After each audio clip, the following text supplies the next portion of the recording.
Good morning, Ellettsville. I am particularly excited about today, and I think it goes back to my love of history my entire life. But government and how it all works on the local, state, and federal level have always been, I've always been very interested in that. And so I would like to welcome everyone on behalf of today's sponsors, which are myself and Mike Kornman, to today's event, and I'd like to welcome the candidates and then all of you who attended today. So that said, it is my honor to introduce Kirk White. Kurt has been part of IU's professional staff since 1984. He joined the office of the Vice President for Government Relations and Economic Engagement in 2010 and was appointed Vice Provost for External Relations for IU Bloomington in 2021. He is the primary local government and community relations officer for the Bloomington campus. He holds additional appointments as military liaison and as a member of the IU Emergency Management Incident Management Team. He is a former elected official, serving 8 years as a member of the Bloomington City Council and 1 term as Monroe County Commissioner. Colonel White retired as a field artillery officer in the Indiana Army National Guard in 2020 after 30 years of service. Right. Yes. During his military career, he was called to active duty in support of Operation Enduring Freedom for 3 overseas mobilizations. He served 2 tours in Afghanistan and was awarded the Combat Action Badge and the Bronze Star Medal. Kurt also served as a senior Army officer in Jordan in 2019 and 2020. Kurt was appointed by the Indiana Supreme Court as a commissioner on the court's Attorney Disciplinary Committee. He is chairman of the board of the United Way of Monroe County and vice president of the Hoosier Trails Council, Boy Scouts of America. Kirk serves on the boards of the City of Bloomington Utilities Services Board, Bloomington Chamber of Commerce, and First United Methodist Church of Bloomington. He is the past president of the Rotary Club of Bloomington North. And I am so honored to introduce Kirk White. And I guess I should have said, as our today's moderator for our event. Well, thank you. That's very nice. But you know, our stars are up here today. But I'll tell you who my other proudest accomplishment. That other stuff just kind of happened, you know, because you get old, and the more you do things, the more you just stack them up, right? But my biggest accomplishment is that coming back to Ellettsville is.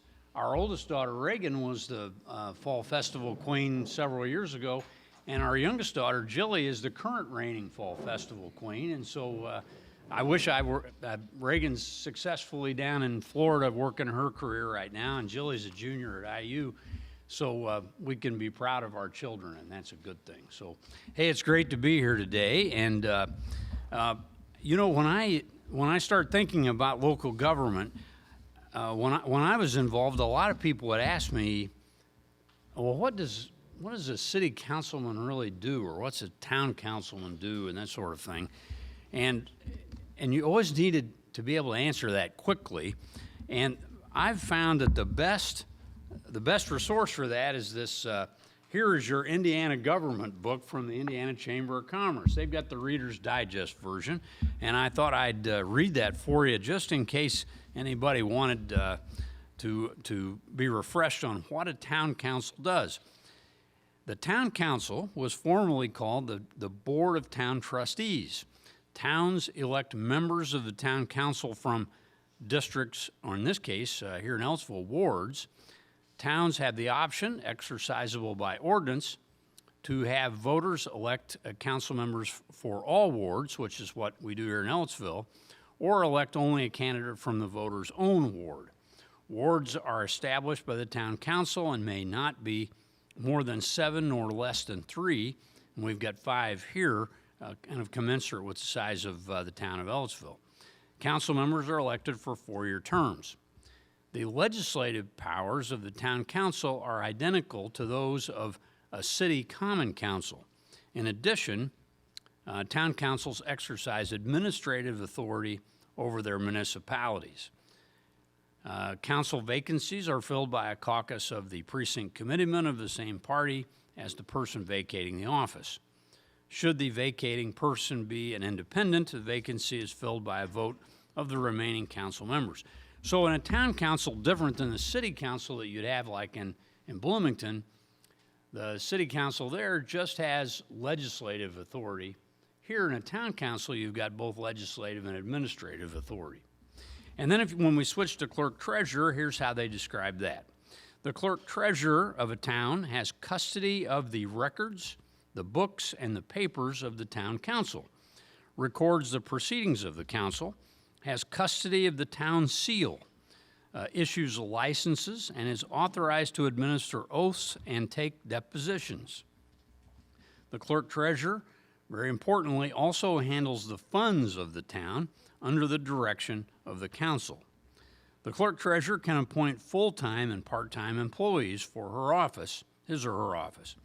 The number of employees must be approved by the council, which fixes their salaries within appropriation limits. In all counties except Marion, a clerk treasurer may perform marriages. Hey, another side job for a clerk treasurer, huh? Big job. Well, today we have the pleasure of several great local leaders who have put their names on the line to run for office. Some of them continuing to serve, and it's a big commitment, but we're very pleased to be able to have all of them put their commitments on the line to serve their fellow citizens. Today, our format, we're going to have a timekeeper, Clark Greiner from the BDC and a member of the Ellettsville Chamber Board will be our timekeeper. Clark's got his signs there to let you know when the 15-second and stop point is. Each candidate will have 90 seconds to answer each question. And so to get us started, I think it'd be a good idea to ask each of the candidates to give a brief description of their background and why they're running for office. And we'll just start at the beginning here with the clerk treasurer candidates. Noel Conyer, we'll start out with your 90-second introduction. Hello, my name is Noelle Conyer, and the reason I decided to run for clerk treasurer is because when I applied to be the deputy clerk and being in the office, I understood how important that job was and how important we need to keep the office going in the right direction. And so I decided to run because I feel like I would do a great job at being the clerk treasurer. I understand the office. I understand the day-to-day duties of it. When I make a commitment and decide to do something, I'm in it full-time, all the time. I do the research, I do the work, and I make sure that the tasks are completed. And that is why I decided to run, and I'm looking forward to this forum. I'm really glad that we're doing it. Thanks, everyone, for coming. Thank you, and we'll continue on in alphabetical order. William Ellis is running for town council in Ward 2. Okay. Thank you very much, and thank you for hosting this, and again, everybody here.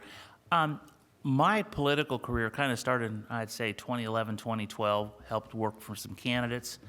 In 2014, I ran for county assessor, and part of the job requirements for that was owning property in Monroe County. I had rented until then. And looking around my wife and my family, we realized Ellettsville is where we wanted to raise our family and put our roots down. So we bought a house here, and about 3 or 4 years later, the Ward 2 gentleman, Scott Thomas, was resigning, and I realized that this was an opportunity for me to serve the community I call home. So I stepped up, and it's so exciting to be part of Ellettsville at this time when we are on the precipice of major growth, and to be part of that and part of that design. And I'm just so humbled that the voters have chosen to put that faith in me, and I'm hoping I can repay that in kind. Thank you, William Ellis. Next is Scott Oldham. Scott? Thank you, Kurt, and thank you, Chamber, for having us. I started with the council 16 years ago. I was asked by several people in the town to consider a run, and my wife and I discussed it, thought that was going to be our duty at the time to do that. Got here and it was a lot different than I expected, I'll just be really honest with you. Back when I originally started council, we were, quite frankly, barely surviving. The town was almost bankrupt. We did not have sufficient funds in the rainy day account and other things to, quite frankly, weather any kind of storm. So we've kind of made it our duty as a shared council over the last 16 years to make sure that Ellettsville was on a firm fiscal foundation. Proud to report now that we've got more in general fund and general assets than we've ever had before. That continues to grow, which has set the town up for, as William just alluded to, phenomenal growth possibilities. You're sitting today in a town hall that was never dreamed of 16 years ago. And it took the council and it took the employees specifically, because this is about the employees, not about us. Employees sacrificed year after year after year to make the town better and to get us in a position where we could grow, and that's exactly where we're at now. Thank you, Scott Oldham. Next, Dan Swafford. Hi. Again, I'd like to thank everyone for coming out today. I've lived here all my life in Ellettsville. I graduated in '82 at Edgewood High School. I've had 3 kids. They've all went through the RBB school system. One granddaughter that I'm very proud of. I worked at IU for 23 years at the health center. And at the health center, I was in charge of several different departments. I did budgets, payroll. I was in charge of a renovation project. I was the project manager for quite a big project. In 2000, I decided to open up Hoosier Bar and Grill in Ellettsville to kind of give back to the community. A lot of people wanted a new place to eat and hang out, so I opened up the Hoosier Bar, and it's still going strong today.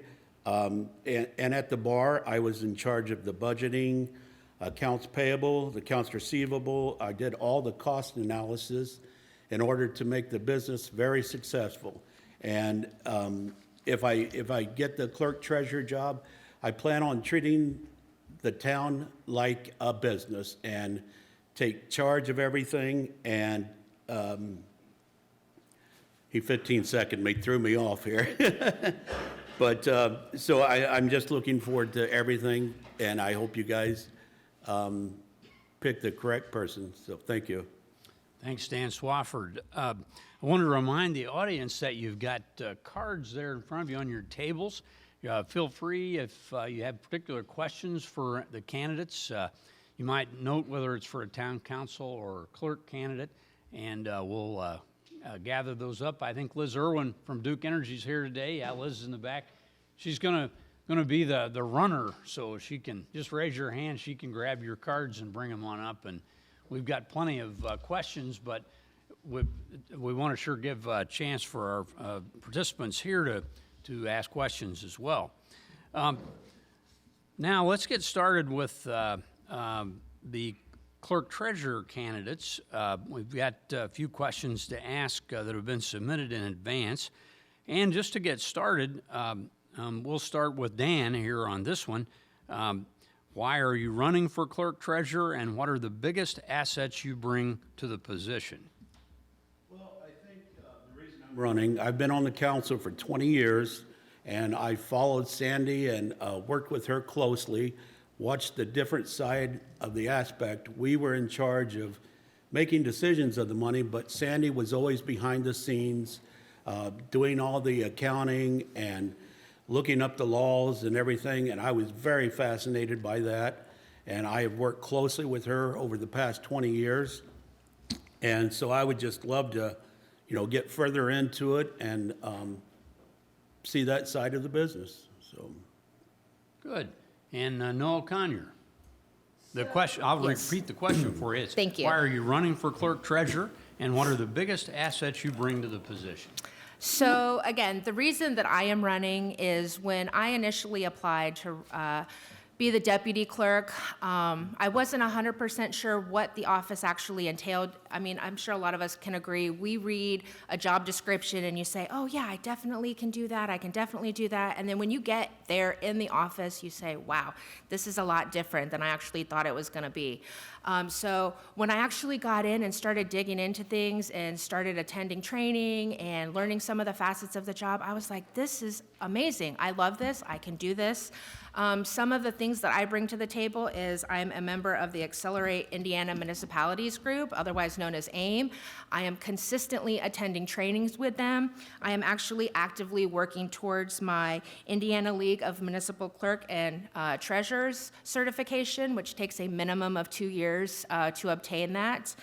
Some of the other things that I am really proud of that I have done is I am a 2022 graduate from the class of the Leadership Bloomington Monroe Group, which if any of you have done that, it is a rigorous course that you take a lot of training. And I encourage any of you that have not taken it to look into it. You will gain so much professional and personal experience. And the real reason that I'm running is because I love Ellettsville. My son is here. He goes to Edgewood. We love this community. I am actively involved in many groups and organizations, and I want to see Ellettsville continue on the right track. We're growing, and I thank you. Thank you. Well, for our next question, then we'll continue with Noel. I'll give you the first one on this one.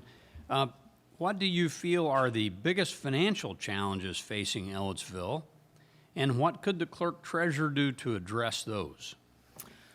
So I think right now one of the biggest financial challenges that we may run across is obviously inflation and the rates and how the clerk is responsible for investing the funds for the town, obviously consulting and having the council approve it, but really bringing those good choices to the council so that they have a good understanding of how to invest those funds.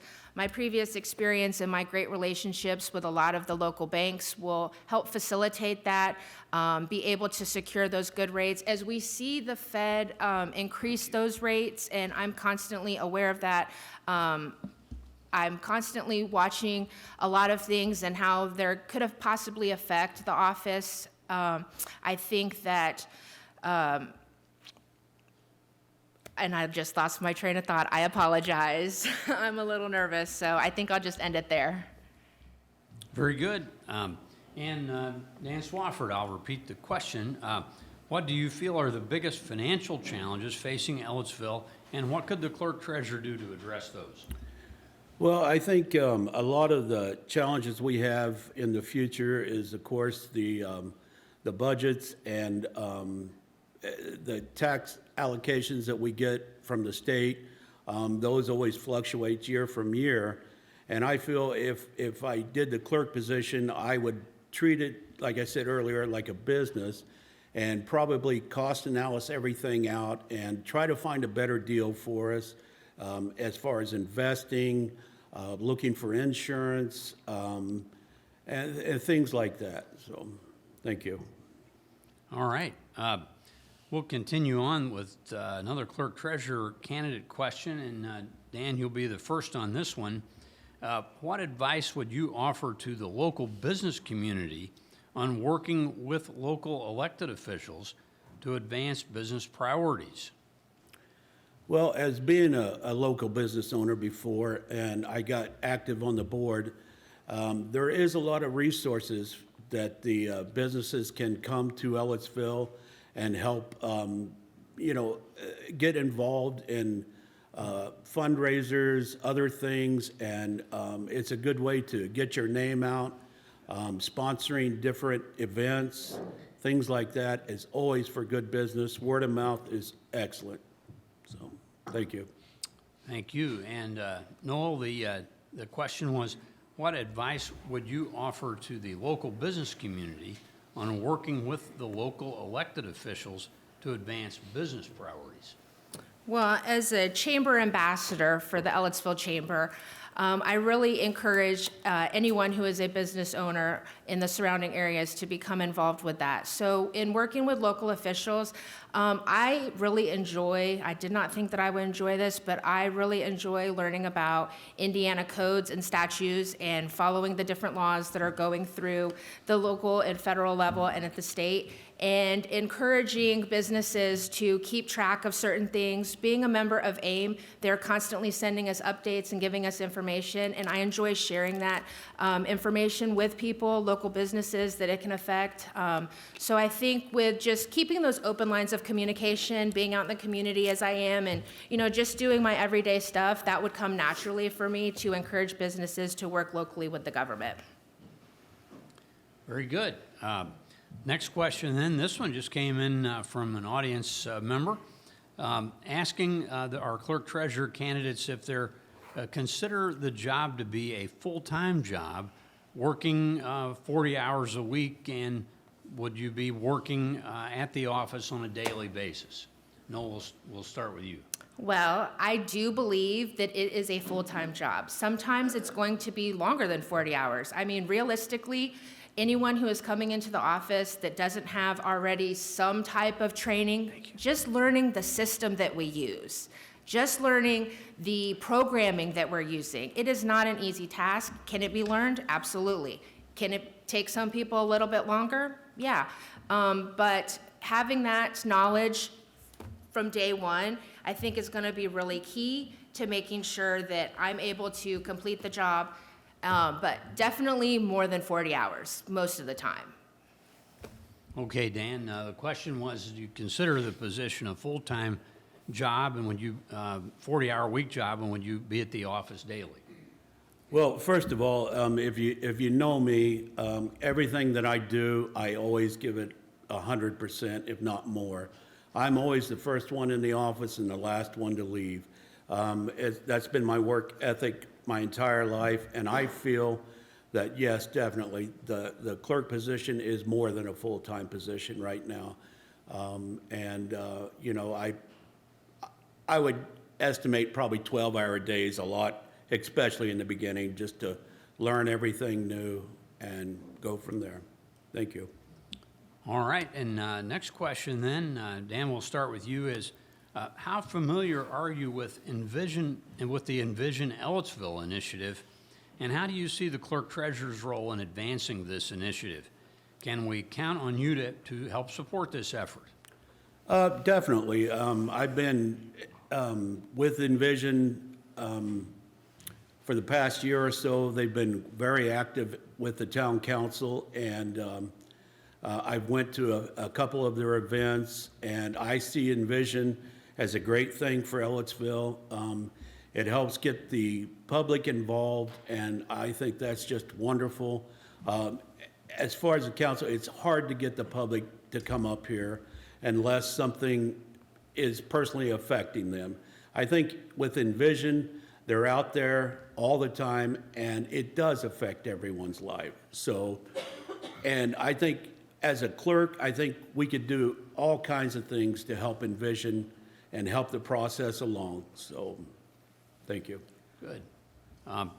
Noel, I'll repeat the question. How familiar are you with the Envision Ellettsville initiative, and how do you see the clerk treasurer's role in advancing this initiative? Can we count on you to help support the effort? Absolutely. So I have been involved with Envision Ellettsville since I was at People's State Bank. Right around when COVID started happening, and some of the meetings that we attended, some were excellent meetings. I have followed it because I feel like it's really important. I absolutely support it. I try to attend as many things as I can, and I think that the clerk's position to support that would definitely be to share the information, let people know what is going on. I try to do that as much as possible now. I think it's really important that the public does get involved, and a lot of times that's not going to be sitting at a meeting. A lot of us have busy schedules, but just making sure that people are aware. And I think that that's one thing that the clerk treasurer is responsible for, is sharing information. People come to us for public records, different information in the town, and I'm always happy to make sure that they are pointed in the right direction, have a copy of the information that they need. So I think that that's really important, and I support Envision Ellettsville. Thank you. Our next question then is, can you describe your experience managing finances and what lessons you've learned that you would apply to the role of clerk treasurer? And Noel, we'll start with you. Yes, so in managing finances, I think especially in the nonprofit consulting sector, coming in after embezzlement issues or misappropriation of funds, working really extensively at people's fraud investigating and recovering funds there, I think that it's really important to understand both sides of that, understanding when something negative has happened and funds are misappropriated, but also understanding how they're supposed to be spent, understanding the codes, understanding the laws, understanding State Board of Accounts, Department of Local Government Finance, and knowing the regulations and the consequences that can come from not doing things appropriately. I think it's really important that as a resident of Ellettsville, you know where your money is going and you have somebody in the office that understands where in government every penny has a name and you need to know where that name is. Thank you. Dan, I'll repeat the question for you. Can you describe your experience managing finances and what lessons you've learned that you would apply to the role of clerk treasurer? Well, I think over the years, like I said, even at IU, I'd worked on budgets and worked at the financial end of it. When you own your own business, you definitely have to budget the money correctly and always, excuse me, always go out, look for a better deal somewhere. And I just feel I have a lot of experience in budgets, working with the town council for the past 20 years. I've always looked into the numbers. I've always asked Sandy to grab me as, you know, the numbers with it, and I always go to the budget hearings, and so I think I could be a really good asset, and because I know I'd really dig deep into the numbers. Thank you. Good. Thank you. Dan, we're going to wrap up the clerk treasurer part of this with one last question here, then we'll switch to the council candidates. So this question will go to you first. What will you do as clerk treasurer to make Ellettsville a great place to live, work, and play? Well, and again, I hate to keep throwing up the council, but I've been on the council for 20 years, and that was the main goal that I got on the council for, was to help create a better atmosphere for my hometown.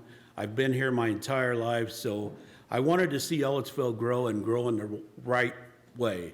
So I think, you know, as the clerk side of it, I think I can definitely help give the council some tips and some look into some research for them and help them along. So, thank you. Very good. Noel, the question is, what will you do as clerk treasurer to make Ellettsville a great place to live, work, and play? Well, the first thing as clerk treasurer that you have to absolutely make sure is that the money is being spent and allocated appropriately from the right appropriations. One misstep, as we've seen in many local communities, can cause chaos, and we definitely don't want that at the crux that we're at now, and we're growing rapidly. I have a young family. My son's in 5th grade, going to be in 6th grade next year. It is important to me that he has an amazing community. I would love for him to see him go to IU, but unfortunately I'm thinking he's probably going to go to a military academy, and I want him to come back to Ellettsville. I want him to come back with his family and say, I love Ellettsville so much, just like my parents, and I want to make sure that he has a great place to grow up and come back to with his family. Very good. Well, let me thank the clerk treasurer candidates, Noel Conyer and Dan Swafford, both for being with us today and answering those questions. I think we'll have a little bit of time here at the end for folks to visit a little bit, so we'll be able to get back to that here in just a minute after our town council candidates. And so let's get started with the town council candidates. Let's start out. This is, you know, it's always good to do a softball question to kind of get things rolling here. So in alphabetical order, we'll start with William Ellis. And why are you running for town council? And what are the biggest assets you bring to the position? Well, I'd like to switch. You're okay? Okay, because Scott has to leave at 9, a hard 9, but. Oh, okay. Okay. I'm running because this community is a home I chose to. When Noelle mentions about she wants her son to come back to live in Ellettsville, I am so fortunate. My son, when he bought his house, he's on the same street as we are, just 2 blocks the other way. I am fortunate for that. When my daughter and son-in-law were looking for homes, they're renting right now, but Ellettsville's where they're looking. Why? It's not because mom and dad live there. It's because it's a community they want to live in. And I want to make sure that community stays the same. We have a lot of the small town feel that is missing as places grow. And as we grow, and we're going to, we need to keep that small town feel, that welcoming feel for families, for people that are looking to just, I guess, to be left alone in a lot of ways from government. And I think we have to make sure we have a gentle hand, but a guiding hand in our policies that we bring forth. And I want to be part of that. And I believe that my experience in business, I currently am a business owner, and that will help with that. But I will go. Thank you, Clerk.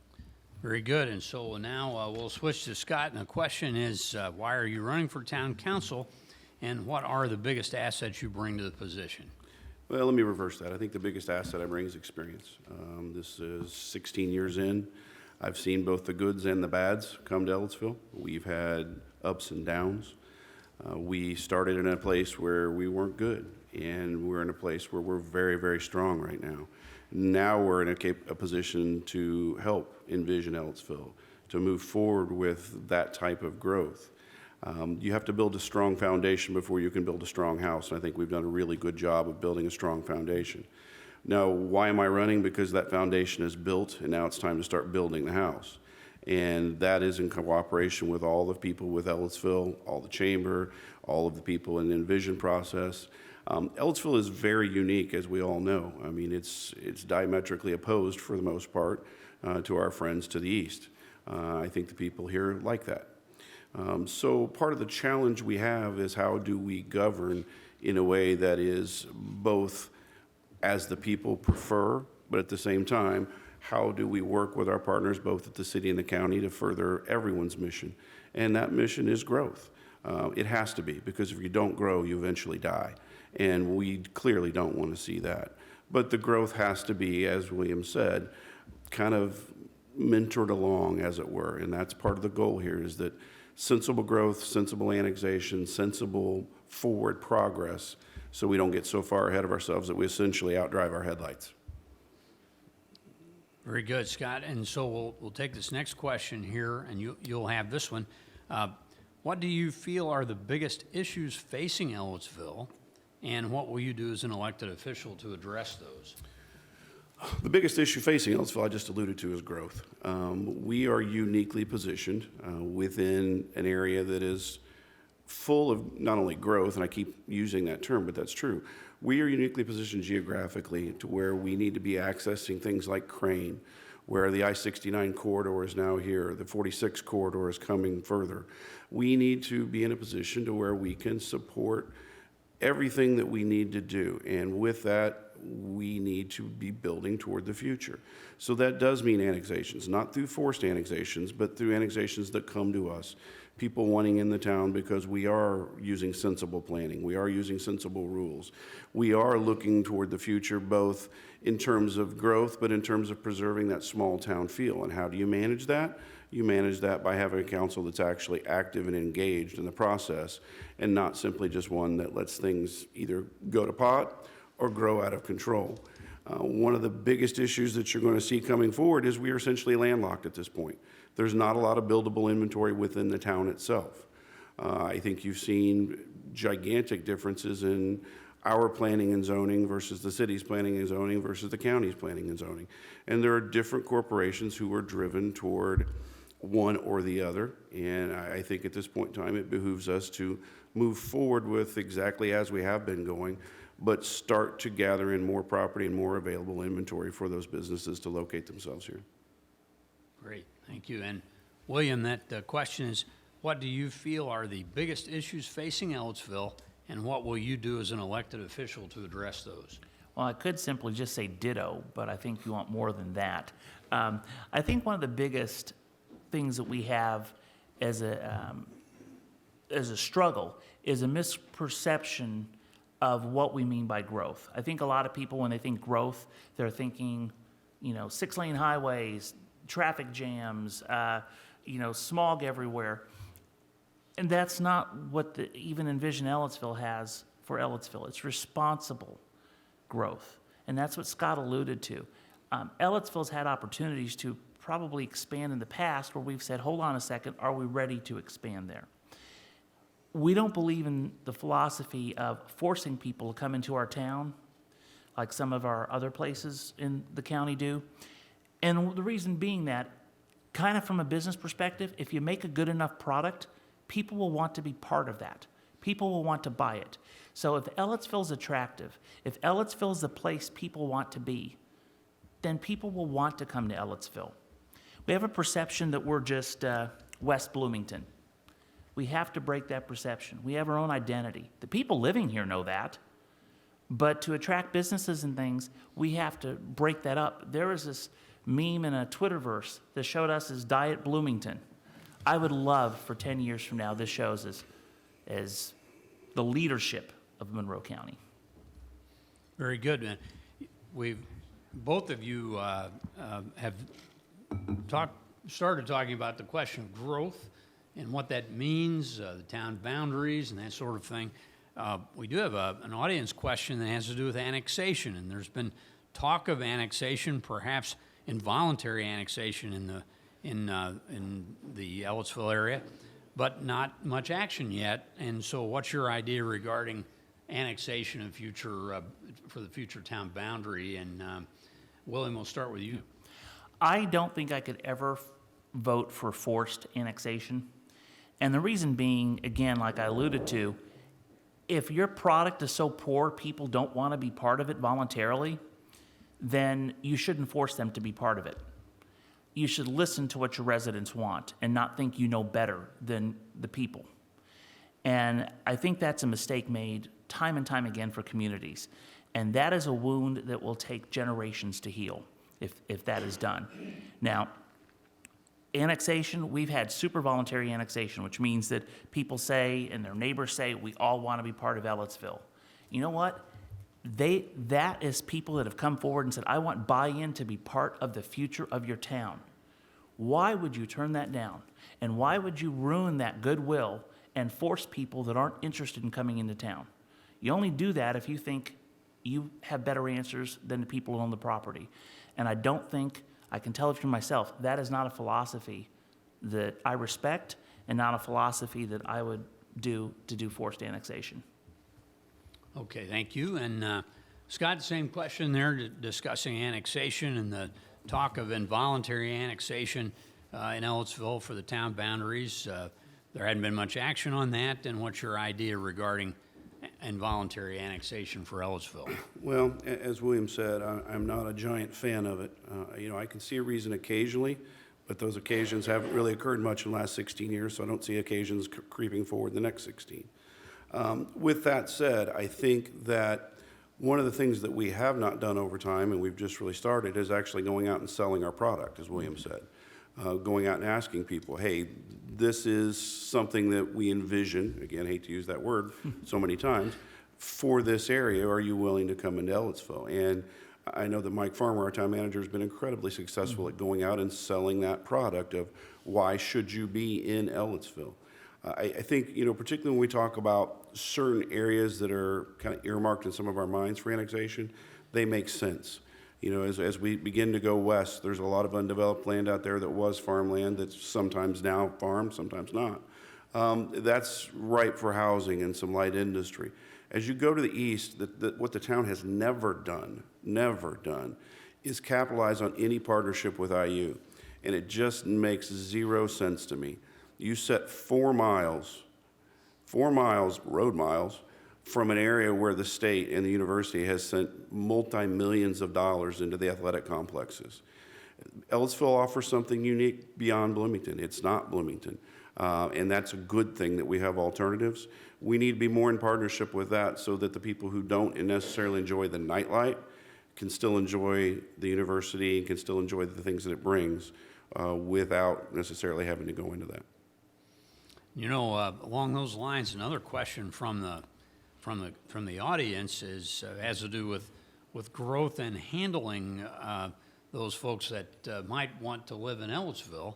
And the question is, there's a big need for housing discussed throughout Monroe County. Does that include new multifamily housing complexes in Ellettsville? And Scott, we'll start with you.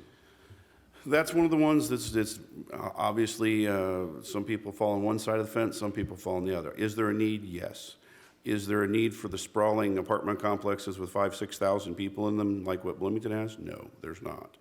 And to be honest, when I talked about building the foundation, we have a good firm foundation right now in public safety and in public works, in our water and sewer.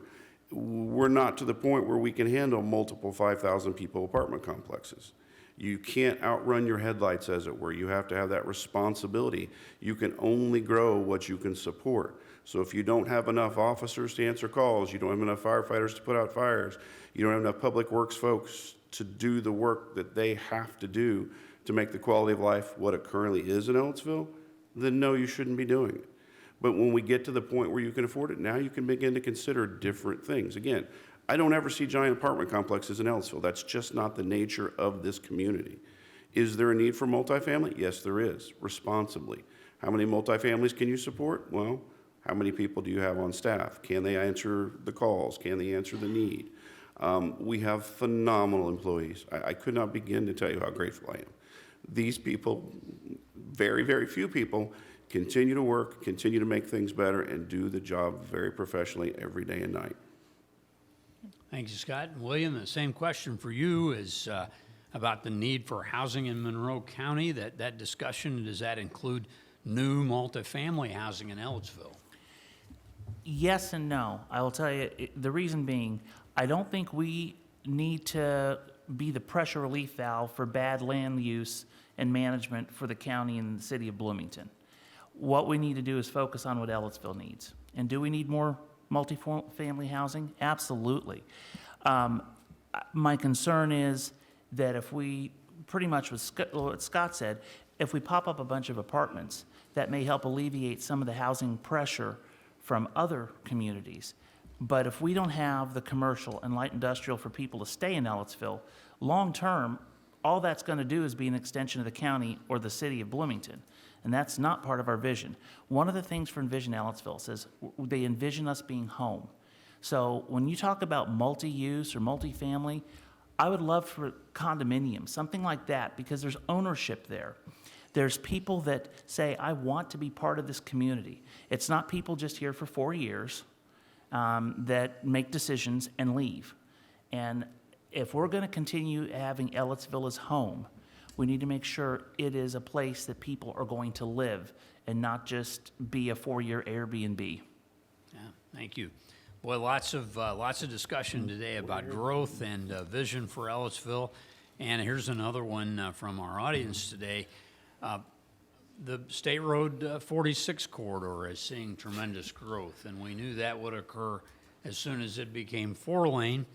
There's lots of opportunity here to develop within the town limits. And what is your vision for what that might entail? And William, we'll start with you. Well, originally I had like this big statues, limestone of all our council members, but then that was shot down. But coming into this corridor should be your first view and vision of what Ellettsville is. So I think that is something that as we work with planning, as we work with Envision Ellettsville, as we work with a new comprehensive plan, we need to keep that in mind that as you come into the town, you need to kind of see just right there what Ellettsville's about. Part of the problem we have is most people don't even know where Ellettsville starts. I mean, I've had people argue with me and say, well, Ellettsville doesn't start till the split up there at 46. So, I mean, eventually we're going to have to kind of say, this is a line where we are, and we're going to have to say, welcome to Ellettsville a little earlier. And what does that mean? It means nice commercial places to shop. It means places that are destinations, but it also means unique places, places that you're not going to find anywhere else. The small business, the engine that has powered America since its beginning, and we need to be able to cultivate that. And I'd love for somebody who was just start coming into Ellettsville to see all this. Scott, same question. The State Road 46 corridor, now that it's 4-laned, is seeing tremendous growth, and there's huge opportunity to develop within the town limits. And so what's your vision about what that might look like? Well, I think much like William, you need to set yourself apart from the rest of 46, which would encompass Bloomington and the university.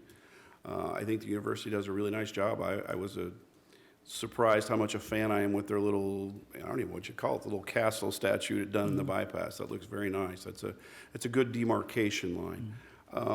I think as we continue our outgrowth, and you're going to have that because there's not that much buildable land left in Ellettsville to expand and to bring the things that are required here to make this truly home. You need to set yourself apart as there's visually a difference when you go from one to the next to the next. You know, again, when we start looking at things along the 46 corridor, we need to look at what makes sense. You know, in my vision, I think Ellettsville eventually expands all the way to 69 and 46, at least a portion of that. There, we need to partner with the university. We need to partner with the city, because if you don't have partnerships, all we're going to do is create arguments. I think we're already seeing the gridlock that's creating in the county. We don't need more of that. We need more cooperation. So when you want to talk about partnering with the university, there's things that fit there. There's where restaurants fit. There's where hotels fit to service not only the county, to service Ellettsville, to service Crane, to service the university. As you go west, there we look at more homes, more light industry. Again, make a demarcation line for what is home. Well, we go through the commercial, and now we get into Ellettsville, which is home. Yeah, very good.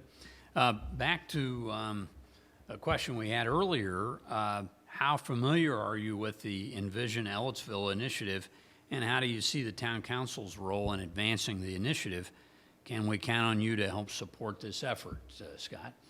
Yeah, absolutely. Support the effort. I think it's an incredible effort. I think part of the goals with the council is to be a partner, a guiding hand, sometimes a critic, sometimes a cheerleader, because this should be that grassroots effort, which it is, to go forward.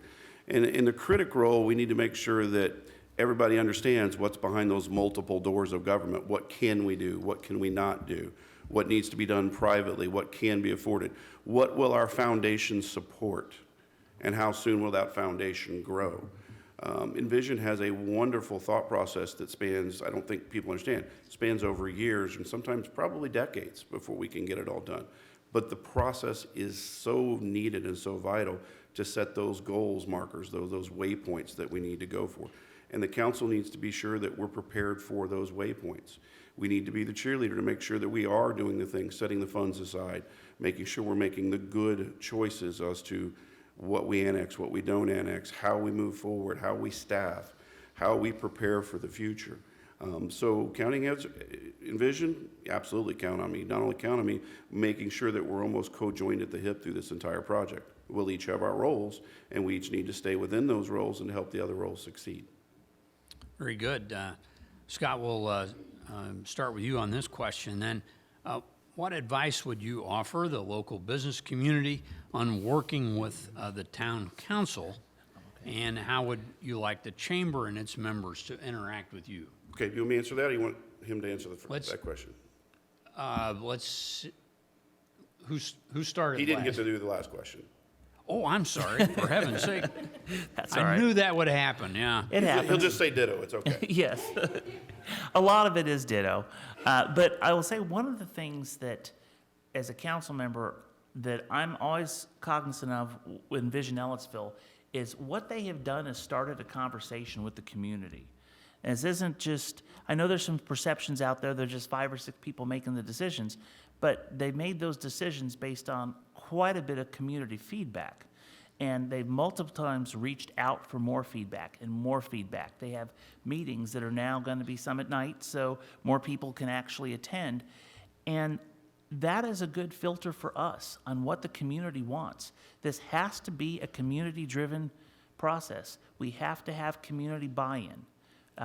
Being antagonistic to your community is never a healthy way to govern. And it's a good way to rule, but we need to govern. We're not Unitarian rulers that just do what we want. And I think that I'm very excited about the Envision Ellettsville process. And out of that, there'll be some pushback. Like Scott said, will be critics, but not critical. And I think that clash there, that cooperation, is going to make a product for Ellettsville like you've never even imagined and seen. Good. I'm glad you got that in there. Sorry about that. All right. So then, William, we'll start with you on this one. What advice would you offer the local business community in working with the town council? And what would you like the chamber and its membership to, how would you like for them to interact with you? I'm very available. Matter of fact, I'm privileged to just have my shop 2 doors down from the chamber. So if anybody, they're welcome to stop in and talk to me. But communicate with the council. If there's an issue, let us know. If there is a vision or an idea, let us know. And that back and forth and that openness, I think that we've all on the council given, is crucial for the business owners to feel that they're heard. And we do the same thing for the public. And with the business owners, they're our future, the public's our future, and we have to listen to what they're saying. And it sounds simple, talk to us. Great. Thank you. Scott, what advice would you offer the local business community on working with the town council? And how would you like the chamber and its members interact with you? I think William's correct. I think the biggest thing is communication. Over the years, there have been certain businesses that we have had wonderful relations because they came forward with us. There's other businesses that we've hardly ever heard from. Why is that? Because they didn't need us at the time. It's never a fact that we didn't need them, but they didn't need us. And that's often the case of you don't come to the government, as William alluded to earlier, unless you have a need. Now we have a partnership, and that need is joint. That need is inseparable. So part of the biggest thing I think we need to do is all of us talk about not only what's right in front of us, but what's coming down the road at us and what we can see 5, 10, 15 years in the future.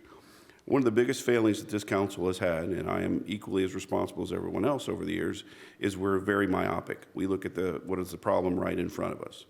Well, ladies and gentlemen, the council needs to deal with the problem in front of us, but what we have neglected to do over the years is look at the problem 15, 20 years from now.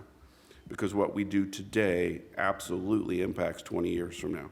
What we build today as a group impacts 20 years from now. What we fail to do today takes 20 years from now completely off the table.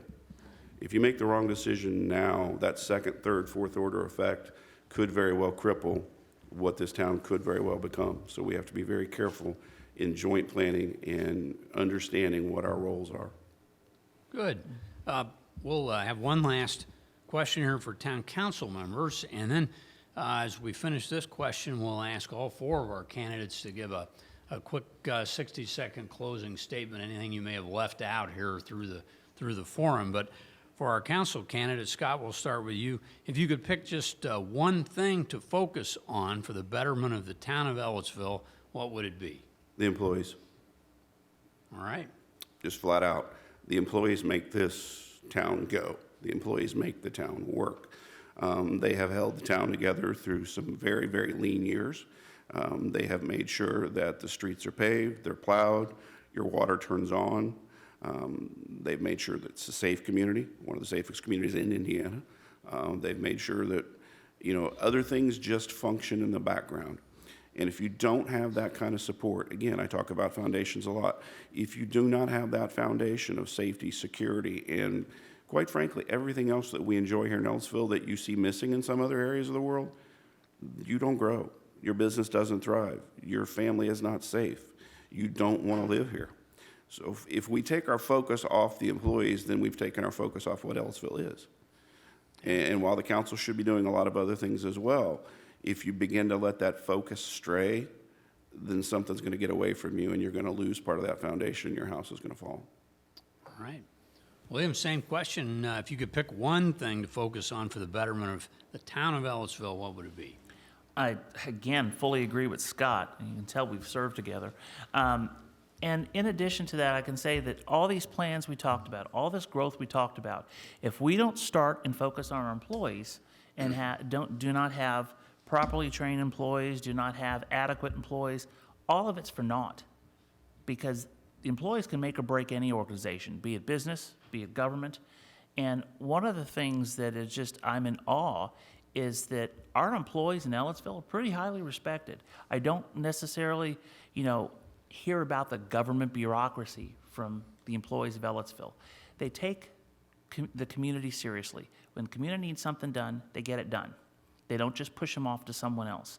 And that is not done just because it's your job. That's done because you love what you're doing.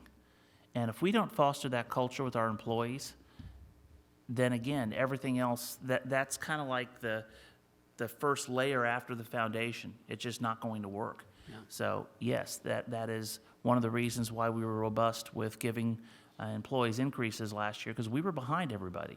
And we need to let the employees know and continue to let them know that we appreciate them and we wouldn't be where we are without them. Very good. Ellettsville has if you do some research on how local government's organized in Indiana, there's over 450 towns in Indiana, and only about 50 of them have town managers. So I salute Ellettsville for that vision of having a town manager. It allows the town council to be a part-time elected representative board as opposed to having to manage day-to-day operations, and that's what they've picked the town manager to do, and that's a pretty good management model that's worked well in growing communities like this. So good move there, I think. Well, let's have our closing statements from candidates. We'll start with Dan Swafford, running for clerk treasurer, and again, we'll just wrap up with 90-second closing statements. Sure, I'll be really short and sweet. I promise you, if you elect me as the new clerk, I will give everything in my power to do a great job and to do it honestly and work closely with the council, just as Sandy has done for the past 20 years. I also just want to say for everyone, please get out and vote. Whether it's me, Noel, or Paul, get out and vote. Put the right person in the job. Thank you. Thank you. Scott? Well, first I want to thank all of you guys for coming and having this event. I want to follow up just a minute quickly on what I was just talking about with the employees. We need to understand that Ellettsville is not just the people who live within the town. It's not. It's the people around the town, the people who depend upon the town, the people who come through the town, the people who visit the town. The one thing we never want to see is the employees not wanting to be part of that community. We don't want to see new families not wanting to be part of that community. And part of the goal for being on council and staying on council is to make sure that foundation stays true. Some of the folks that work locally simply can't afford to live in the town or city that they serve, and that's not right. That shouldn't occur. If we're going to claim that we're out for everyone's betterment, then we need to make sure that those who want to live here can live here, and those that don't want to live here can still enjoy the things that we provide. Because of the businesses are here, they're within the town. They need to serve everyone, just as the town needs to serve everyone. You could be from North Dakota and you break down in 46. You should still be able to use the services of the town, just like if you lived here 2 blocks away from where your car broke down. So as the town council, we need to facilitate and make sure the foundation is there to do that. And that's why I continue to run for council. Good. William? Well, I was going to close this out with an interpretive dance, but I guess I'll just use my words. Oh, wait, go ahead. Yeah, wait. No, you want the dance? All right, well, maybe later. I'm only drinking Diet Coke. So I will have to say I am so humbled that the voters have chosen to not, elect me. and keep me in this position. And I hope the voters do choose to let me keep in this position because it's exciting, and I do get a lot of personal gratification out of being part of this community. I grew up in Indianapolis, and I never felt at home like I do when I'm here in Ellettsville. And I really want to make sure that that stays the same way for all the other new families coming in.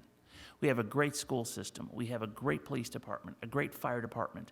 Again, all our employees, top notch. And that doesn't just happen by accident. And I'm so proud that, first of all, a lot of employees are here. And I'm just so proud that we take ownership in our town. We don't see that a lot of times. They don't just work the job. They're part of Ellettsville. And the community is part of Ellettsville. We're engaged. And really, I'm starting to choke up here a little bit because it's an opportunity that a lot of towns don't have. And we do. We cannot squander that. We cannot afford to squander that. So I will stop. Thank you, William. Noel, closing statement. Okay, well, I just want to say thank you, everyone, for coming. I really appreciate this time to highlight the importance of the clerk-treasurer's position. And I'm really the most proud that I have the support of Sandy. I have to say, having her support and having her say that with working with me on a day-to-day basis, that she says, yes, I think that you would be good for this position, I think that you would handle it well, and I think that with continued training, you will have the qualifications and the resources and the network built. I have to say, I would have applied to this job even if it wasn't an elected position. I feel that strongly about it. I feel like it's a very important position in the community. I know that if elected on January 1st, I will be able to be sworn in because I have the training that is going to be required by the State Board of Accounts to start working on January 1st. And I also wanted to just say that I look forward to serving Ellettsville for a really long time, whether it's as the clerk or the deputy clerk or just as a community member doing the things that I really enjoy here. So thank you so much for coming. Thank you very much, and thanks to all of our candidates. I did get a chance to take a look at the ballot for next week, and I'll just read through. Here's the sample ballot. We have for Clerk Treasurer Noel Conyer, Dan Swafford, and Paul Turner, who is not able to join us this morning. For Town Council Ward 1 is Trevor Sager, Town Council Ward 2, William Ellis, and Town Council Ward 3, Scott Oldham. Thanks to all of our candidates. Again, it's a big commitment to run for office. It's hard work, and I know the community appreciates all of you willing to raise your hand and say you're willing to serve. And thanks to all of our members of the Chamber who are here today, and then thanks to the Chamber of Commerce for hosting this, and Jill for putting a lot of the details together. Thank you, Jill. Appreciate it. It makes it real easy on me. Thank you very much. And thanks for everyone who's attending. Have a good day today. Thank you.